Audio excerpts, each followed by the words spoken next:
For me, it's all about finding an image that is able to tell the story in the most honest way.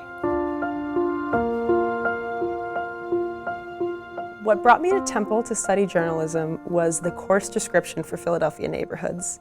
The idea of having a class dedicated to reporting on neighborhoods that don't necessarily have access to local newspapers within a larger city was really compelling for me. We had the area south of Washington and west of Broad Street, so the Point Breeze, Grace Ferry area. And it was really wonderful to be able to hit the ground running, knowing that both my partner and I had the same experience coming through the photo sequence, that utilizing our education that had really been given to us by Dr. Trey's in the photo program. It was the summer of 2015 when I received the Klein scholarship to enable me to study in South Africa and produce multimedia content with the Temple University program. My primary goal was to illustrate how the narrative of HIV/AIDS in the country is changing through the perception of children whose parents have perished due to the illness and who they themselves may or may not have been HIV positive.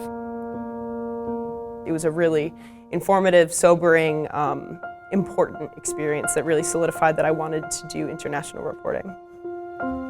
In the spring of 2016, I had the privilege of studying abroad at Temple Rome, and following the end of the semester, I pursued an independent documentary project in the south of Italy, in the region of Calabria, with West African migrant workers who were working in the orange groves.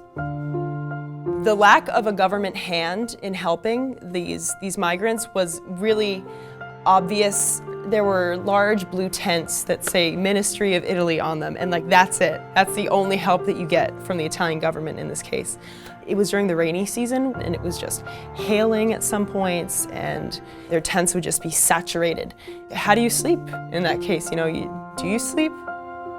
Ibra, who's the man from Burkina Faso, who I kind of followed through the story, he helped translate interviews from French-speaking migrants into Italian on camera for me. Nothing would have been possible without the kindness of those people, but the same argument could be made for all of journalism. The willingness of people to share stories with people who will listen.